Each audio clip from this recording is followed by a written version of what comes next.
আমার স্নেহের ছাত্র ও ছাত্রীরা, আজ আমি তোমাদের জন্য উচ্চ মাধ্যমিক বাংলা চতুর্থ সেমিস্টারের রবীন্দ্রনাথ ঠাকুরের লেখা ডাকঘর নাটকের পাঠ ও বিশ্লেষণ করে শোনাবো। মূল আলোচনা শুরু করার আগে তোমাদের জানিয়ে রাখি, চ্যানেলে নতুন হয়ে থাকলে অবশ্যই চ্যানেলটিকে সাবস্ক্রাইব করে নিও। ডাকঘর নাটকের কাহিনী এমনিতে খুব সহজ সরল, জটিলতা বর্জিত। মাধব দত্ত তিনি ছিলেন নিঃসন্তান এবং মধ্যবিত্ত শ্রেণীর মানুষ, আর অমল তার স্ত্রীর দূরসম্পর্কের ভাইপো।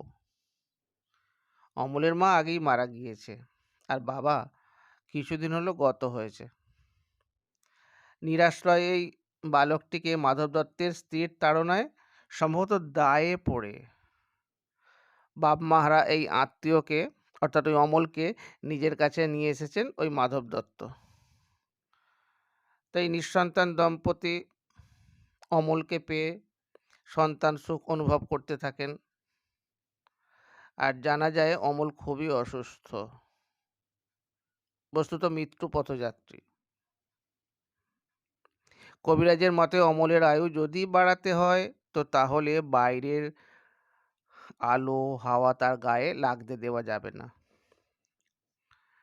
শেষ পর্যন্ত অমলকে ঘরে বন্দি করে রাখে কবিরাজের পরামর্শে, এবং অমল কি করে পথের ধারে জানলার পাশে বসে সারাদিন পথের সমস্ত লোকের সঙ্গে আলাপ করে। আর সেই পথ দিয়ে নানা ধরনের মানুষ যায়, অমল তাদের কারোর সঙ্গে ডেকে আলাপ করে। জানলার পাশে বসে তার আলাপ হয়েছে যেমন দইওয়ালা, প্রহরী, মোড়ল, সুধা বা খেলতে যাওয়া ছেলের দলের সাথে। তবে এদের সাথে কথোপকথন সূত্রে অমলের কল্পনা পিয়াসী মন উড়ান দিতে চায় সুদূরে বা অসীমে, অফুরন্ত নয়নাভিরাম প্রকৃতির বেলাভূমিতে। অমলের বদ্ধ আত্মা এভাবেই যেন খুঁজে পায় মুক্তির আনন্দ। অবশ্য নাটকের সমাপ্তিতে দেখা যায় যে অমল আরও অসুস্থ, সে শয্যাগত। তার বিছানার পাশে এসে ঠাকুরদা নানা কল্পিত দেশের কাহিনী তাকে শোনাতে থাকে, যাতে মৃত্যু পথযাত্রী অমলও মৃত্যুকে যেন সামান্য সময়ের জন্য হলেও ভুলে থাকতে পারে। এদিকে অমলকে কবিরাজ পুনরায় দেখতে এসে তার ভালো মনে হয়নি। আর মানুষ মৃত্যুর আগে যেমন শারীরিক ও মানসিক সমস্ত দিক থেকে সুস্থ বোধ করে, অমলও তেমনই বোধ করেছে, অর্থাৎ অমলের চিরবিদায়ের সময় এসে গেছে। রাজদূত জানিয়ে যায় যে রাত্রি দুপহরের সময় রাজা স্বয়ং আসবেন। তার আগে রাজার প্রধান কবিরাজকে তিনি পাঠিয়েছেন, আর রাজকবিরাজ এসেই অমলের ঘরের সমস্ত জানলা দরজা খুলে দিয়েছেন। তিনি জানিয়েছেন মাঝরাত্রিরে রাজা যখন আসবেন তখন অমল বিছানা ছেড়ে উঠে যেন তার সাথে বেরোতে পারে। অমল এবার যেন আস্তে আস্তে সমস্ত চিন্তামুক্ত হয়ে ঘুমের রাজ্যে চলে যেতে থাকে। রাজকবিরাজ অমলের মাথার কাছে বসে ঘরের প্রদীপ নিভিয়ে দিয়ে আকাশের তারার আলো প্রবেশ করার ব্যবস্থা করে দেয়। অন্যদিকে প্রতিশ্রুতবদ্ধ সুধা অমলকে দেয়া কথা রাখতে অমলের জন্য ফুল নিয়ে এলেও সরাসরি তার হাতে দিতে পারে না। কবিরাজ জানায় যে ও ঘুমিয়ে পড়েছে। আর জীবন ও মৃত্যুর দ্বন্দ্বের শেষ পর্যন্ত অবশ্য জীবনই জয়ী হয়েছে। আর একটু প্রাসঙ্গিক তথ্য তোমাদের জানিয়ে রাখি যে ছোটবেলায় রবীন্দ্রনাথ ভৃত্যদের মানে চাকরের শাসনাধীনে থাকতেন, ইচ্ছা করলেই বাড়ির বাইরে যেতে পারতেন না। এক জায়গায় আবদ্ধ থেকেই অবশ্য কল্পনার পাখার ভর করে বিশ্বের নানা স্থানে তিনি ভ্রমণ করতেন। তার এই শৈশবের অবরুদ্ধ জীবনের আনন্দ বেদনার স্মৃতি বালক অমলের মধ্য দিয়েই রবীন্দ্রনাথ যেন প্রকাশ করেছেন, এটা আমরা অনুমান করতে পারি। আচ্ছা, এবার মূল পাঠে মনোনিবেশ করো। মাধব দত্ত বলছেন, বড় মুশকিলে পড়ে গেছি। যখন ও ছিল না, ও মানে হচ্ছে অমল, যখন ও ছিল না তখন ছিলই না। মানে ছিল না তো ছিলই না। তখন কোনো কিছু অসুবিধাও হয়নি। তিনি মুশকিলেও পড়েননি। কোনো ভাবনাই ছিল না। এখন ও কোথা থেকে এসে আমার ঘর জুড়ে বসলো। আর ও চলে গেলে আমার এ ঘর আর ঘরই থাকবে না।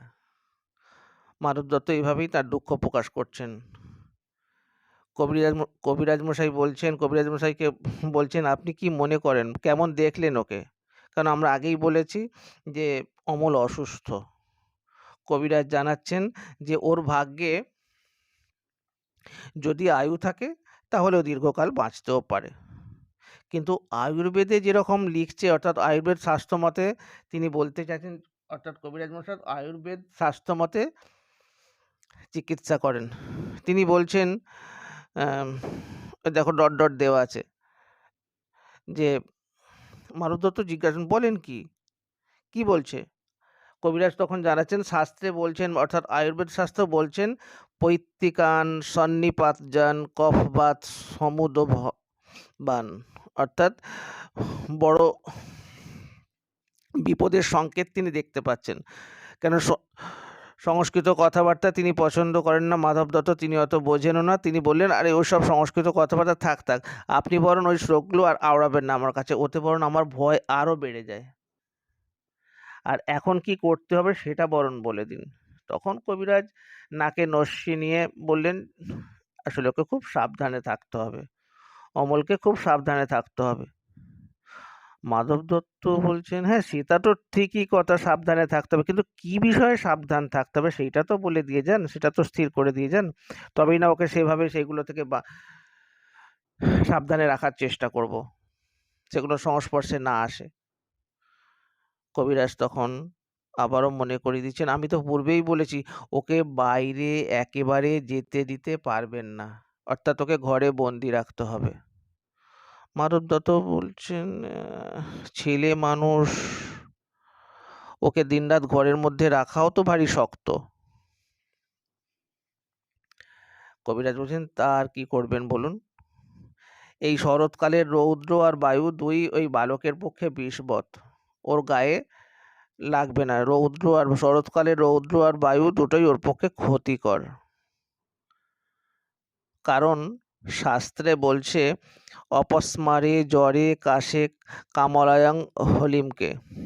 মানব দত্ত সেই কথা শুনে তো সেই আবারও একই কথা, আরে থাক থাক, আপনার শাস্ত্রের কথা থাক, তাহলে কি ওকে বন্ধ ঘরেই রেখে দিতে হবে তো, অন্য কোনো উপায় নেই? কবিরাজ জানাচ্ছেন, না কিচ্ছু না। কবিরাজ জানাচ্ছেন, কারণ পবনে তপনে চৈব, অর্থাৎ ওর গায়ে বাতাস আর সূর্যের স্পর্শ ওর গায়ে লাগবে না। ওই দুটো থেকে বাঁচিয়ে রাখতে হবে, যাতে না সূর্য আর বায়ুর সংস্পর্শে আসে, সেটা আপনাকে দেখতে হবে। মানব দত্ত বলছেন, আপনার ও চৈব নিয়ে আমার কি হবে বলেন তো? আরে ও থাক না, কি করতে হবে সেটা বলে দিয়ে যান। কিন্তু আপনার ব্যবস্থা যে বড় কঠোর। রোগের সমস্ত দুঃখ ও বেচারা চুপ করে সহ্য করে, কিন্তু আপনার ওষুধ খাবার সময় ওর কষ্ট দেখে আমার বুক ফেটে যায়।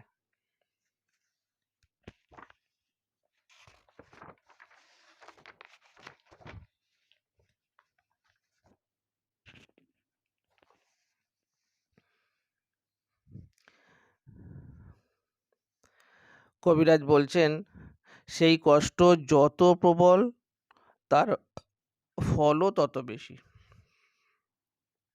অর্থাৎ ও যত কষ্ট পাবে ততই ওর পক্ষে ভালো হবে। তাই তো মহর্ষি চবন বলছেন, ভিগুর পুত্র চবন বলছেন, ভেষজং হিত বাক্যঞ্চ তিক্তং আশুফলদয়ং, আশুফল প্রদং, অর্থাৎ যত তিক্ত ফল হবে তার ফল তত ভালো হবে। আজ তবে উঠি দত্তমশাই। কবিরাজ মশাই চলে যান, সঙ্গে সঙ্গে ঠাকুরদার প্রবেশ। মানব দত্ত বলছেন, ওই রে ঠাকুরদা এসেছে, সর্বনাশ করলে। ঠাকুরদার সঙ্গে সঙ্গে সেই কথা শুনে বলেন, আমাকে আপনার এত ভয় কিসের? মানব দত্ত উত্তরে জানান, কেন? তুমি যে ছেলে খেপাবার সর্দার। ঠাকুরদা নাকি ছেলে খেপাবার সর্দার। ঠাকুরদা বলছেন, আরে তুমি তো ছেলেও নও, তোমার ঘরে ছেলেও নেই, আর তোমার খেপবার বয়সও গেছে, তাহলে আর তোমার ভাবনা কি? সঙ্গে সঙ্গে মাধব দত্ত জানান তার আনন্দের কথা। তিনি জানান যে ঘরে তিনি একটা ছেলে এনেছেন। ঠাকুরদার সঙ্গে সঙ্গে, সে কিরকম, কিভাবে আনলেন, ইত্যাদি অনেক প্রশ্ন। তো মাধব দত্ত, আমার স্ত্রী যে পোষ্যপুত্র নেবার জন্য ক্ষেপে উঠেছিল, আর সেই জন্যই আমাকে আনতে বাধ্য হতে হয়েছে। ঠাকুরদা বলছেন, হ্যাঁ সে তো অনেক দিন থেকেই শুনছি, কিন্তু তুমি তো নিতে চাও না। মাধব দত্ত জানাচ্ছেন, আরে জানো তো ভাই, অনেক কষ্টে টাকা করেছি, কোথা থেকে পরের ছেলে এসে আমার বহু পরিশ্রমের ধন বিনা পরিশ্রমে ক্ষয় করতে থাকবে, সে কথা মনে করলেও আমার খারাপ লাগতো। কিন্তু এই ছেলেটিকে আমার যে কিরকম লেগে গিয়েছে, অর্থাৎ ভালো লেগে গেছে। ঠাকুরদার সঙ্গে সঙ্গে জানাচ্ছে, হ্যাঁ সেই জন্যই তো, তাই জন্য, তাই এর জন্য টাকা যতই খরচ করছো ততই মনে করছো সে যেন টাকার পরম ভাগ্য। অর্থাৎ এতদিন আপনি অনেক টাকা উপার্জন করেছেন, সেই টাকাগুলো অনেক জমিয়ে রেখেছেন, সেই টাকাগুলো এখন কাজে আসছে, তাতেই আপনার ভালো লাগছে। মানব দত্ত জানান, হ্যাঁ আগে টাকা রোজগার করতুম, সে কেবল যেন একটা নেশার মতো ছিল, না করে কোনো মতে থাকতেই পারতুম না, সেটা একটা নেশার মতো, অর্থাৎ টাকা উপার্জন আমাকে করতেই হবে, সেই নেশায় আমি টাকা উপার্জন করতাম। কিন্তু এখন যা টাকা করছি সবই ওই ছেলে পাবে জেনে উপার্জনে ভারী একটা আনন্দও পাচ্ছি। ঠাকুরদা তখন প্রশংসা করেন, বাহ বেশ, বেশ ভাই, তো ছেলেটা তাহলে কোথায় পেলে বলো দেখি। মানব দত্ত তখন সত্য কথাই জানাচ্ছেন যে আমার স্ত্রীর কাম সম্পর্কের ভাইপো, ছোটবেলা থেকে বেচারার মা নেই, আর এই তো আবার সেদিন তার বাপও মারা গেছে। ঠাকুরদার সঙ্গে সঙ্গে দুঃখ প্রকাশ করে, আহারে আহারে, তবে তো আমাকে তার দরকার আছে, অর্থাৎ আমার সাহচর্য ওর প্রয়োজন। মাধব দত্ত বলছেন, কবিরাজ বলছে তার শরীরে নাকি একসঙ্গে বাত, পিত্ত, শ্লেষ্মা যেরূপ বা যেরকম প্রকোপিত হয়েছে, তাতে আর বড় আশা নেই। এখন একমাত্র উপায় তাকে কোনো রকমে এই শরতের রৌদ্র আর বাতাস থেকে বাঁচিয়ে ঘরে বন্ধ করে রাখা। আর ছেলেগুলোকে ঘরের বার করাই তো তোমার ওই বুড়ো বয়সের খেলা, সেই জন্যই তোমাকে আমি ভয় করি, অন্য কিছু না।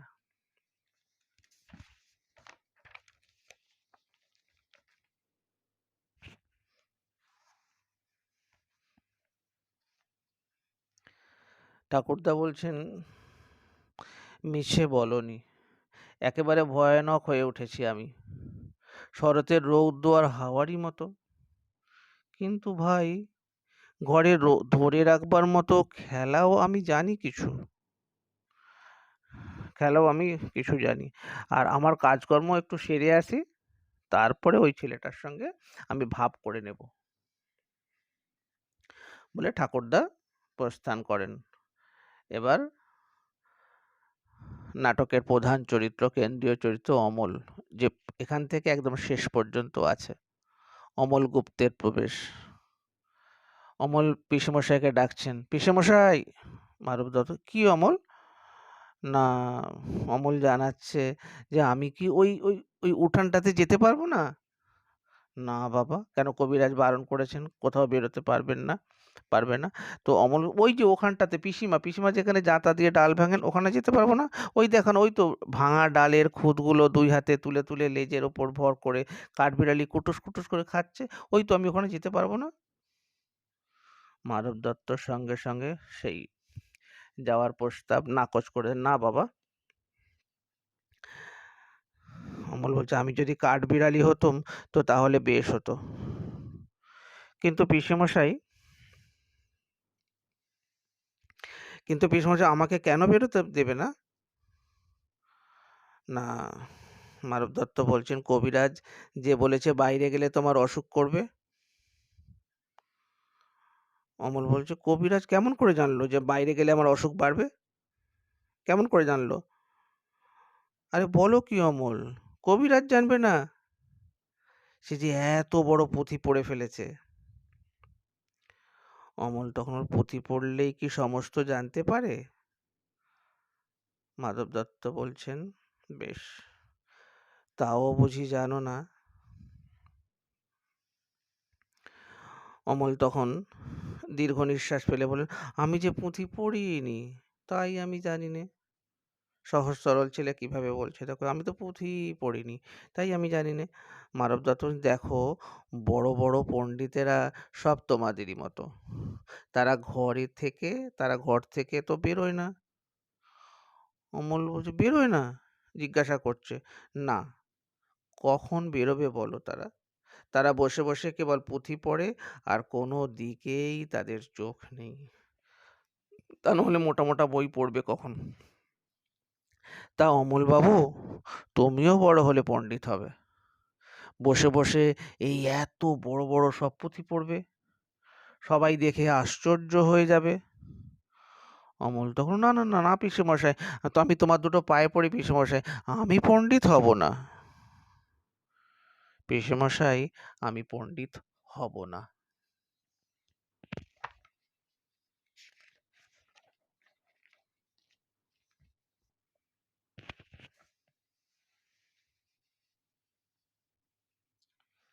তো মাধব দত্ত বলছেন, সে কি অমল, যদি পণ্ডিত হতে পারতুম তো তাহলে আমি বেঁচে যেতুম। অমল বলছে, আমি যা আছে সব দেখব, কেবলই দেখে বেড়াবো। মানে আজ যা কিছু দেখতে পাচ্ছেন না, ভবিষ্যতে যখন বাইরে বেরোতে পারবে সব কিছু দেখে বেড়াবে। মাধব দত্ত, শোনো একবার, দেখবে কি? আরে দেখবার এত আছেই বাকি। অমল বলছে, আমাদের জানলার পাশে বসে সেই যে দূরে পাহাড় দেখা যায়, আমার ভারী ইচ্ছে করে যে ওই পাহাড়টা পার হয়ে চলে যাই। সঙ্গে সঙ্গে মাধব দত্ত জানান, কি পাগলের মতো কথা বলছো? কাজ নেই, কর্ম নেই, খামোখা পাহাড়টা পার হয়ে চলে যাই? কি যে বলে তার ঠিক নেই। পাহাড়টা যখন মস্ত বেড়ার মতো উঁচু হয়ে আছে, তখন তো বুঝতে হবে যে ওটা পেরিয়ে যাওয়া বারণ। নইলে এত বড় বড় পাথর জড়ো করে এত বড় কাণ্ড করার দরকার কি ছিল? অমল বলছে, পিসেমশাই, তোমার কি মনে হয় ও বারণ করছে? আমার ঠিক বোধ হয় পৃথিবীটা কথা কইতে পারে না, তাই অমনি করে নীল আকাশে হাত তুলে ডাকছে। অমল কেবলই ঘরে থেকে তার বাইরে যাওয়ার নেশা, সেই জন্যই এমন সব কথাবার্তা সবসময় বলে আসছে। আর অনেক দূরের যারা ঘরের মধ্যে বাস করে থাকে, তারাও দুপুরবেলা একলা জানলার ধারে বসে ওই ডাক শুনতে পায়। কেন, পণ্ডিতরা কি শুনতে পায় না? মানব দত্ত বলেন, তারা তো তোমার মতো আর খ্যাপা নয়, তারা শুনতেও চায় না। অমল বলছে, আমার মতো একটা খ্যাপা আমি কালকে একজনকে দেখেছিলুম। মানব দত্ত, সত্যি নাকি? কিরকম শুনি? না, তার কাঁধে একটা বাঁশের লাঠি ছিল, লাঠির আগায় একটা পুঁটলি বাঁধা ছিল, তার বাঁ হাতে একটা ঘটি ছিল, পুরনো একজোড়া নাগড়া জুতো পরে সে এই মাঠের পথ দিয়ে ওই পাহাড়ের দিকেই যাচ্ছিল। আমি তাকে ডেকে জিজ্ঞাসা করলাম, তুমি কোথায় যাচ্ছ? সে বলল, কি জানি, যেখানে হয়। আমি জিজ্ঞাসা করলুম, কেন যাচ্ছ? সে বলল, কাজ খুঁজতে যাচ্ছি। আচ্ছা পিসেমশাই, কাজ কি খুঁজতে হয়? মাধব দত্ত সঙ্গে সঙ্গে জানাচ্ছেন, হ্যাঁ, হয় বই কি, কত লোক তো কাজ খুঁজে বেড়ায়। সঙ্গে সঙ্গে অমল জানায়, বেশ তো, আমিও তাদের মতো কাজ খুঁজে বেড়াবো। মাধব দত্ত বলছে, খুঁজে যদি না পাও? অমল বলছে, যদি খুঁজে না পাই তো আবার খুঁজবো। তারপরে সেই নাগরা জুতো পরা লোকটা চলে গেল, আর আমি দরজার কাছে দাঁড়িয়ে দাঁড়িয়ে দেখতে লাগলুম। সেই যেখানে ডুমুর গাছের তলা দিয়ে ঝর্ণা বয়ে যাচ্ছে, সেইখানে সে লাঠি নামিয়ে রেখে ঝর্ণার জলে আস্তে আস্তে পা ধুয়ে নিলে। তারপরে পুঁটুলি খুলে ছাতু বের করে জল দিয়ে মেখে নিয়ে তা খেতে লাগলো। আর খাওয়া শেষ হয়ে গেলে আবার পুঁটলি বেঁধে ঘাড়ে করে নিলে। পায়ের কাপড় গুটিয়ে গুটিয়ে নিয়ে সেই ঝর্ণার ভিতর নেমে জল কেটে কেটে কেমন পার হয়ে চলে গেল। আমি পিসিমাকে বলে রেখেছি ওই ঝর্ণার ধারে গিয়ে একদিন আমি ছাতু খাবো। মাধব দত্ত জিজ্ঞাসা করছেন যে পিসিমা কি বলেছে?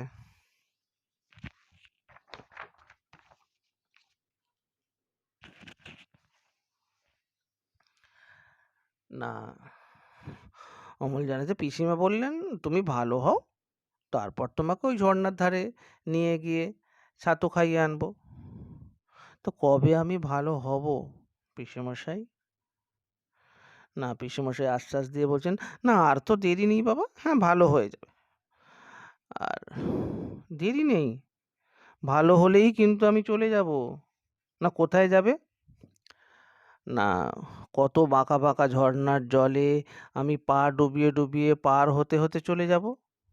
আর দুপুরবেলায় সবাই যখন ঘরে দরজা বন্ধ করে শুয়ে আছে, তখন আমি কোথায়, কত দূরে, কেবল কাজ খুঁজে খুঁজে বেড়াতে বেড়াতে চলে যাব। মাধব দত্ত বলছেন, আচ্ছা বেশ, আগে তুমি ভালো হও, তারপরে তুমি যেও, যেখানে খুশি যেও। অমল বলছে, তারপর আমাকে পণ্ডিত হতে বলো না পিসিমশাই, পণ্ডিত আমি হব না, কিছুতেই না। মাধব দত্ত সঙ্গে সঙ্গে পণ্ডিত তো হতে চায় না, সে স্পষ্টত জানাচ্ছে। তাহলে তুমি কি হতে চাও বলো? না, এখন আমার কিচ্ছু মনে পড়ছে না। আচ্ছা আমি ভেবে বলবো। মাধব দত্ত, কিন্তু তুমি অমন করে যে সে বিদেশি লোককে ডেকে ডেকে কথা বলো না। না, অমন বলে বিদেশি লোক যে আমার ভারী ভালো লাগে। মাধব দত্ত বলছেন, যদি তোমাকে ধরে নিয়ে যেত তাহলে তো বেশ হতো। আমাকে তো কেউ ধরে নিয়েই যায় না, সবাই কেবল বসিয়ে রেখে দেয়। মাধব দত্ত বলছেন, আমার কাজ আছে, আমি চললুম। কিন্তু দেখো বাবা, বাইরে যেন বেরিও না। অমল বলছে, যাব না। কিন্তু পিসেমশাই, রাস্তার ধারের এই ঘরটিতে আমি বসে থাকব। প্রথম পর্ব এই পর্যন্তই। ভিডিওটা শেষ পর্যন্ত দেখার জন্য তোমাদের অবশ্যই ধন্যবাদ। পরবর্তী পর্ব নিয়ে শীঘ্রই ফিরে আসছি।